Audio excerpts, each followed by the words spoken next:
Jadi setiap makanan itu toppingnya atau isinya selalu kita timbang supaya tidak berbeda satu sama lainnya. Jadi kita timbang, terus kita sambil taruh nasi juga di sini, terus nanti masukin isian nasi bakar ke nasi liwetnya. Isiannya ada teri pete, ada ayam kemangi. Jadi nasinya kita pastikan hangat juga sih, supaya nanti terinya sama ayamnya itu tergulung dalam kehangatan nasi liwet yang gurih.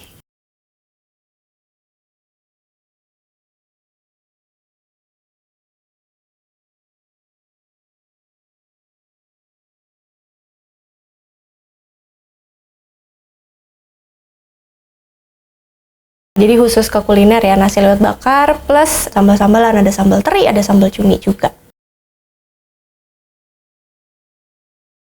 Karena sebenarnya di Bandung itu kan cukup terkenal ya sama nasi bakar. Cuma ada beberapa yang pengen aku kenalin nih. Jadi gurihnya dari nasi bakar itu kita tambahin sama nasi liwet. Terus juga dengan tambahan sambal-sambal yang kayaknya cocok deh di lidah orang-orang Sunda gitu. Jadi cocok pasar. Nasi ayam kemangi itu dia nggak pedas, tapi kita tambahin cabai utuh. Kadang kan ya biasa lidah orang Sunda kan kalau nggak pedas nggak asik ya. Jadi kita taruh cabai utuh buat yang nggak pengen pedas tapi pengen sedikit kekagetan akan pedas gitu. Tapi kalau mau yang cari pedas biasanya kita kasih teri pete. Kalau teri pete itu memang sudah ada irisan cabenya, jadi lebih menyatu rasanya, asin, pedas, gurih, nasi liwetnya juga jadi satu. Tapi kalau mau yang lebih plain, lebih aman rasanya gitu, itu kita kasihnya ayam kemangi. Potensi kuliner di Bandung itu tinggi banget, di Indonesia juga sih gitu. Kalau di Bandung itu orang-orang banyak yang kuliahan tapi mereka terpaksa harus tinggal di kosan, dan untuk masak sendiri itu juga rada sulit ya. Jadi menurut aku untuk berjualan kuliner itu satu potensi yang sangat baik untuk sekarang gitu. Ini adalah proses mengunci daun dari nasi bakarnya. Kita gulung pakai daun pisang. Daun pisangnya itu sengaja kita taruh 2 lapis supaya nggak gampang bocor. Nah setelah digulung itu kita kunci atau kita jepit ya pakai tusuk gigi. Jadi nggak pakai hektar. Kalau hektar terkadang suka khawatir masuk ke dalam nasi. Sedangkan kalau pakai tusuk gigi itu lebih aman lah. Terus proses selanjutnya adalah membakar daun pisangnya. Jadi kalau nasi bakar itu ada sensasi rasa daun pisang yang terbakar. Jadi nasi liwetnya sudah gurih, terus ditambah sama rasa-rasa daun pisang yang merasuk ke dalam si nasinya. Itu sih diferensiasi yang kita bikin dari segoku. Kita online, jadi memang kita pakai dapur sendiri aja, jadi nggak ada tempat offline-nya, jadi kita cutting cost-nya lebih baik gitu, jadi bisa lebih efisien untuk berjualan.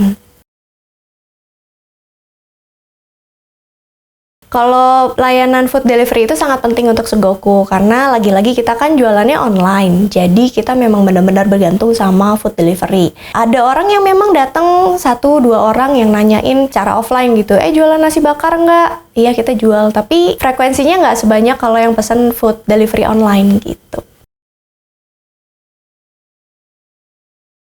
Tipsnya kalau mau lebih dikenal di food delivery online itu fotonya harus menarik.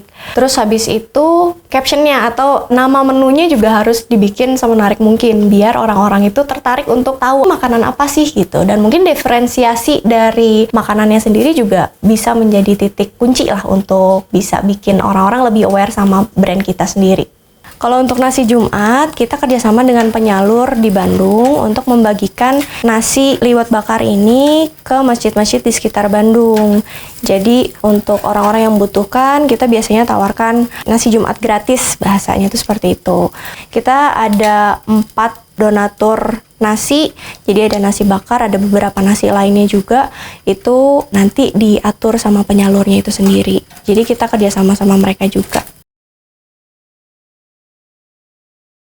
Terima banget, kita terima reseller. Kita udah ada beberapa reseller di daerah Kabupaten Bandung dan itu cukup banyak sih, cukup rutin juga mereka untuk pesan lagi dan untuk pre-order atau mereka ada yang mau beli putus, itu juga banyak banget. Caranya bisa langsung kontak ke tim Segoku di Instagram Segoku Nasi Bakar atau bisa juga langsung DM pribadi ke Sandra Hesti.